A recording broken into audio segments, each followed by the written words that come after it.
It is indeed my privilege to respond to Dr. Jennings' lecture.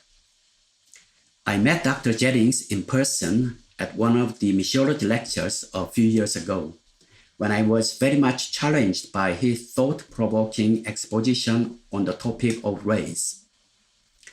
Ever since, I have been enjoying reading his works, so I was delighted to be able to read these patent lectures beforehand and prepare this response.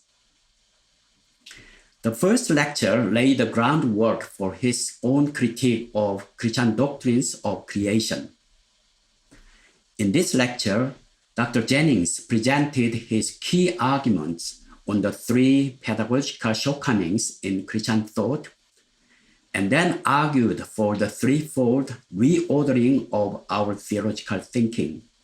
That is, moving in God's new beginnings, practicing life-giving assimilations, and sensing with the sensing of others. I must say that this second lecture is very clear, convincingly articulated, and contains rich resources for us to implement to reshape our understanding of theology of creation. I particularly like Dr. Jennings' exposition of socio-political and theological terms in a way that is full of both imagination and critical analysis. What I will do in my response is to expand some of his arguments further and provide my own suggestions on the discussion. First, in his critique on our theology of creation, Dr. Jennings talks about destructive newness that eradicates life and calls for assimilation which heals rather than harms and works toward a life of shared beginnings. Often, we have a perception of newness as uncritically positive, good, forward-looking, or even right, and try to manifest that goodness at the expense of the other in our pursuit of organizing ourselves, our society, or our world order. Sadly, Christian theology of creation often wittingly or unwittingly support just that. Here, Dr. Jennings' usage of create the new together is key to reshaping our understanding. In Zulu tradition, they use the term Ubuntu, which means I am because of who we all are, or being self through others. And this is not uncommon in many of the cultures around the world. This concept of interconnectedness and integration of one with another will enable our theology of creation to move from the biblical notion of fill the earth and subdue it, rule over it in Genesis chapter 1, to work it and take care of it, which is based on the life of mutual flourishing in Genesis chapter 2.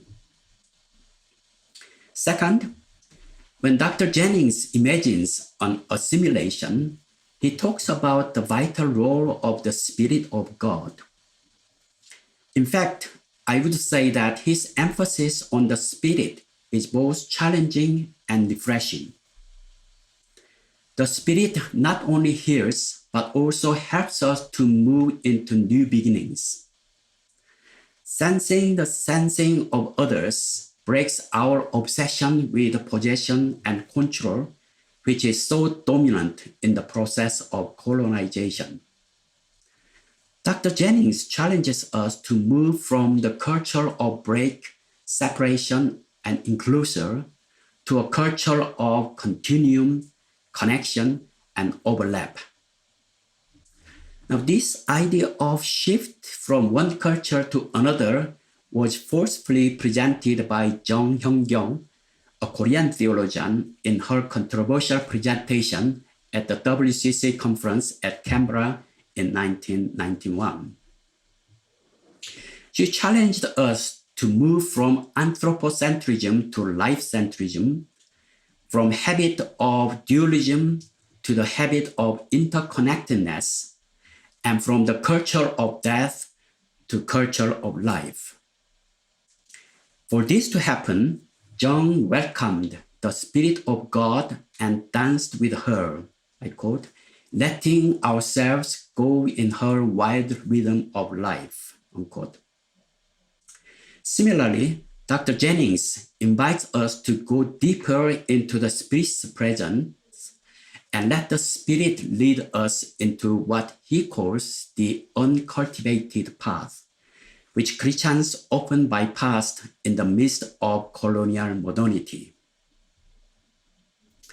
Third, in his most sharp critique on the colonial obsession with possession and control, especially in the context of Native Americans, Dr. Jennings discussed the complexity of these struggles, a struggle within a struggle, and yet offered some ways forward. He called us to continue to, first, cultivate the ability to build life for the sake of the common good. Second, work towards a new kind of laboring together for the sake of our shared thriving. And third, discern God's intention for the sake of building life together. I believe this cultivation requires a change of our perception of theological formation, which includes our rereading of the scriptures. One of the challenges to our hermeneutics is the competing or contradicting interpretation of the biblical narratives. Robert Allen Warrior, a Native American theologian, reads the Exodus stories with a Canaanite's eyes, says that, I quote, as long as people believe in the Yahweh of deliverance, the world will not be safe from Yahweh the conqueror, unquote. And thus challenges a purely liberationist perspective that God is the God of deliverance for one group of people. Warrior makes the point that justice for one group of people should not be injustice for another. This complexity of struggles should not be neglected in our pursuit of justice. And as Dr. Jennings suggests, we must sense the senses of the others. I very much appreciate the sophisticated discussion of the topic of perceiving, dwelling, and creating communion by reinterpreting the doctrine of creation. Nevertheless, I would like to raise 3 issues here. First, there are many versions of the doctrine of creation, and I have not heard Dr. Jennings state clearly what he understands by it. I'm wondering whether we have moved too quickly to apply the doctrine of creation before sufficiently discussing what it is. Second, when I think of creation, I tend to think of more than human struggles. I think of the interconnectedness of all creatures, the sharing of stewardship of creation, and the presence and work of the Holy Spirit in the created world. However, I find that the lectures are anthropocentric. The struggles described are human struggles. So would it help to expand the scope of doctrine of creation to the other realms of creation, and so reshape our understanding of these struggles? And third, I wonder how eco-feminist perspectives on creation theology can provide new insights, given that women's struggles or struggles within struggles are often buried under the perceived wide and grand struggles. Can we explore the findings of eco-theology and eco-spirituality, which interacts with the natural world and indigenous cultures and religious traditions? How about we start with a Native American understanding of the world and build our theology of creation from that?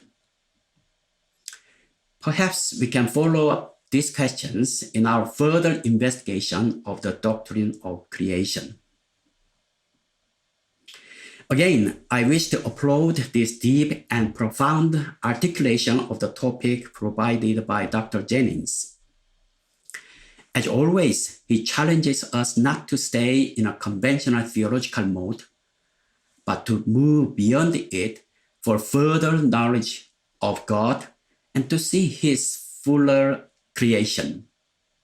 As indicated in the last lines in his poem, I quote, "What we desire to see you in your home," unquote. Thank you.